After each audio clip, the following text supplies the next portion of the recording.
ગુજરાત ઉપર ભર ઉનાળે આંધી તુફાન અને કરા સાથે કમોસમી વરસાદ પડવા અંગે મોટી ને મહત્વપૂર્ણ આગાહી કરવામાં આવી છે। હાલ ગુજરાતની અંદર ગરમીનો પારો ધીમે ધીમે વધતો જોવા મળ્યો છે।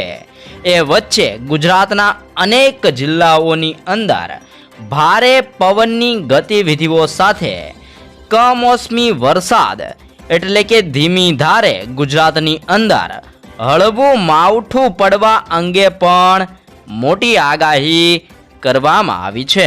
આવનાર દિવસો દરમિયાન ગુજરાતના દરિયા કિનારાના વિસ્તારોની અંદર પવનની ઝડપ પણ તીવ્ર બનતી જોવા મળવાની છે। પવનની ઝડપની સાથે ગુજરાતના અનેક વિસ્તારોની અંદર વાતાવરણની અંદર પણ મોટો પલટો જોવા મળવાનો છે। ગુજરાતની નજીક અને ઓમાન આજુબાજુના વિસ્તારોમાં એક નવું વેસ્ટર્ન ડિસ્ટર્બન્સ સક્રિય થયેલું જોવા મળવાનું છે। આ નવા વેસ્ટર્ન ડિસ્ટર્બન્સની અસરોના કારણે ગુજરાતના દરિયા કિનારાના વિસ્તારોની અંદર ભારે પવનની ગતિવિધિઓ સાથે અનેક જિલ્લાઓની અંદર ફરી એકવાર માવઠું પડવા અંગે કરા પડવા અંગે પણ આગાહી કરવામાં આવી છે। તેની સાથે સાથે અરબ સાગર અને બંગાળની ખાડીના દરિયાની અંદર પણ એક બાદ એક નવી સિસ્ટમો સક્રિય થતી જોવા મળી છે અને જેના અનુરૂપ બંગાળની ખાડી અને અરબ સાગરના દરિયાની અંદર મોટી હલચલ જોવા મળવાની છે। આ હલચલના કારણે આ વિસ્તારોની અંદર સિસ્ટમનો પટ્ટો લંબાયેલો જોવા મળવાનો છે ને જેના કારણે પવનની ઝડપ 100 કિલોમીટર પ્રતિ કલાકની ઝડપથી લઈને 120 કિલોમીટર પ્રતિ કલાકની ભારે ઝડપે બંગાળની ખાડીના દરિયાની અંદર ને અરબ સાગરના દરિયાની અંદર તીવ્ર પવન ફૂંકાતો જોવા મળવાનો છે।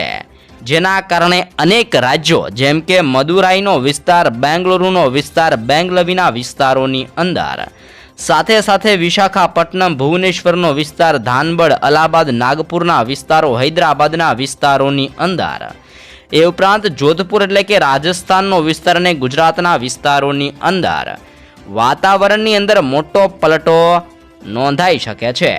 પલટાની સાથે ગુજરાતની અંદર 10 થી લઈને 14 જિલ્લાઓની અંદર ભારે પવનની ગતિવિધિઓ સાથે માવઠું પડવા અંગે આગાહી કરવામાં આવી છે। ઓમાન તરફથી ફૂંકાતા ઠંડા અને ભેજયુક્ત પવનોની અસરોના કારણે ગુજરાતની અંદર વાતાવરણની અંદર મોટો પલટો મિત્રો આવી શકે છે। પલટો આવવાના કારણે ગુજરાતની અંદર દરિયા કિનારાના વિસ્તારોમાં ભારે પવન ફૂંકાવા અંગે આગાહી કરવામાં આવી છે। વાતાવરણની અંદર પલટો અને બદલાવ આવવાની સાથે જ ગુજરાતની અંદર આજથી જ વાદળ છવાયું વાતાવરણ જોવા મળવાનું છે।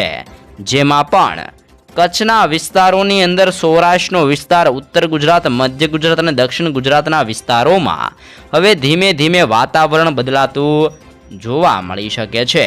હાલ ગરમીનો પારો પણ ગુજરાતની અંદર તીવ્ર બનેલો જોવા મળ્યો છે ને ગરમી અત્યારે 35 ડિગ્રીથી લઈને 43 ડિગ્રી સેલ્સિયસ સુધી પણ તાપમાન જઈ શકે છે જેવી પણ આગાહી કરવામાં આવી છે। એટલે કે તાપમાનની અંદર પણ ગુજરાતની અંદર વધારો અત્યારે જોવા મળી રહેલો છે ને મહત્તમ તાપમાન 43 ડિગ્રી સેલ્સિયસ સુધી જઈ શકે છે જેવું પણ ગુજરાત માટે અનુમાન મૂકવામાં આવ્યું છે।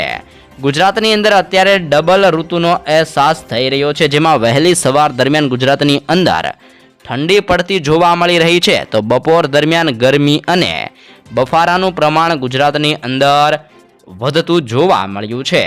અને આ બે વચ્ચે હવે ગુજરાતની અંદર ફરી એકવાર ધીમી ધારે હળવો વરસાદ, કરા સાથે વરસાદ, ભારે પવન સાથે ગુજરાતની અંદર વરસાદ પડવા અંગે આગાહી કરવામાં આવી છે।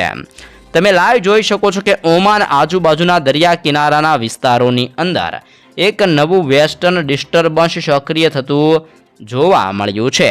આ વેસ્ટર્ન ડિસ્ટર્બન્સની અસર ઓમાનના વિસ્તારોમાં, મોસ્કોટના વિસ્તાર, તુર્બેટનો વિસ્તાર, કરાચીના વિસ્તાર અને ગુજરાતના વિસ્તારોમાં આ સિસ્ટમની અસર આજે અને આવનાર દિવસો દરમિયાન જોવા મળવાની છે। જેમાં પણ 14 તારીખથી લઈને 15 તારીખ દરમિયાન ભારે સિસ્ટમનું જોર અને દબાણ ગુજરાતના અનેક વિસ્તારોની અંદર જોવા મળી શકે છે, જેવી પણ આગાહી કરવામાં આવી છે.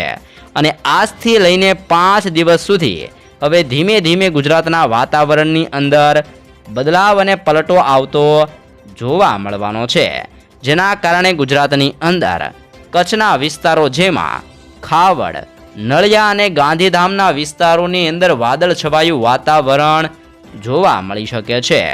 વાદળ છવાયા વાતાવરણ સાથે કચ્છની અંદર ધીમી ધારે હળવું ઝાપટા સ્વરૂપીય વરસાદીય માહોલ જોવા મળી શકે છે, જેવું પણ અનુમાન મૂકવામાં આવ્યું છે. તો તેની સાથે સાથે સૌરાષ્ટ્રના વિસ્તારોની અંદર પણ બદલો હવે વાતાવરણની અંદર આવતો જોવા મળવાનો છે, જેમાં દરિયાકાંઠાના વિસ્તારો જેમ કે ભાવનગર, અમરેલી, ગીર સોમનાથ, જૂનાગઢ, પોરબંદર, બોટાદની સાથે દેવભૂમિ દ્વારકાનો વિસ્તાર, જામનગરના વિસ્તારોની અંદર, દરિયાકાંઠાના વિસ્તારોની અંદર તીવ્ર પવન ફૂંકાતો મિત્રો જોવા મળી શકે છે. સાથે જ સુરેન્દ્રનગરનો વિસ્તાર, મોરબીનો વિસ્તાર, બોટાદ અને રાજકોટના વિસ્તારોની અંદર વાદળ છવાયું વાતાવરણ સર્જાતું જોવા મળવાનું છે. અને સૌરાષ્ટ્રના તમામ વિસ્તારોની અંદર ભારે અને તીવ્ર પવન પણ ફૂંકાતો જોવા મળી શકે છે. સાથે સાથે દક્ષિણ ગુજરાતના જિલ્લાઓની જો માહિતી મેળવીએ તો દક્ષિણ ગુજરાતની અંદર ભરૂચ, નર્મદા, સુરત, તાપી, નવસારી, ડાંગ અને વલસાડના વિસ્તારોની અંદર પણ વાતાવરણની અંદર પલટો અને બદલાવ જોવા મળવાનો છે. અને દક્ષિણ ગુજરાતની અંદર પણ હવે ધીમે ધીમે વરસાદની આગાહી વધતી મિત્રો જોવા મળી રહી છે. મધ્ય ગુજરાતના જિલ્લાઓની અંદર હવે ટેમ્પરેચરની અંદર મોટો ફેરફાર આવી શકે છે.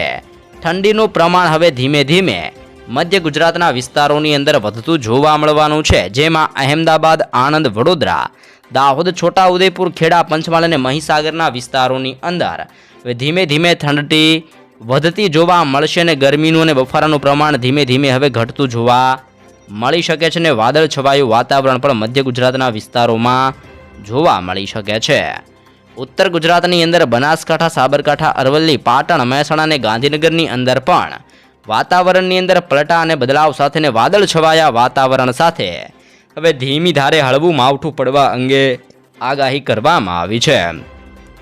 ઓમાન અને મોસ્કોટના વિસ્તારોમાં ભારે વરસાદને લઈને રેડ એલર્ટ પણ દર્શાવવામાં આવી રહેલું છે. અને સિસ્ટમનું જોર ઓમાન તરફ વધતું હોવાના કારણે ત્યાંની સીધી અસર ગુજરાતના વાતાવરણ ઉપર પણ સર્જાતી જોવા મળી રહી છે, જેના કારણે ગુજરાતની અંદર હવે ધીમે ધીમે વાતાવરણની અંદર બદલાવ અને પલટો નોંધાતો જોવા મળશે. અને જેના કારણે આજથી લઈને 3 દિવસ સુધી ગુજરાતની અંદર હવે ધીમે ધીમે વાદળ છવાયું વાતાવરણ જોવા મળશે. અને ગુજરાતના દરિયાકાંઠાના વિસ્તારોની અંદર પવનની ઝડપ 35 કિલોમીટર પ્રતિ કલાકની ઝડપથી લઈને 40 કિલોમીટર પ્રતિ કલાકની ઝડપે આ નવી સિસ્ટમોની અસરોના કારણે ગુજરાતની અંદર તીવ્ર પવન ફૂંકાતો પણ મિત્રો જોવા મળી શકે છે. અને આવનાર દિવસોની અંદર ભારે પવનની ગતિવિધિઓ સાથે ગુજરાતની અંદર કરા સાથે આંધી તુફાન સાથે માવઠું પડી શકે છે, જેવી પણ મહત્વપૂર્ણ આગાહી ગુજરાત માટે મિત્રો દર્શાવવામાં આવી રહી છે.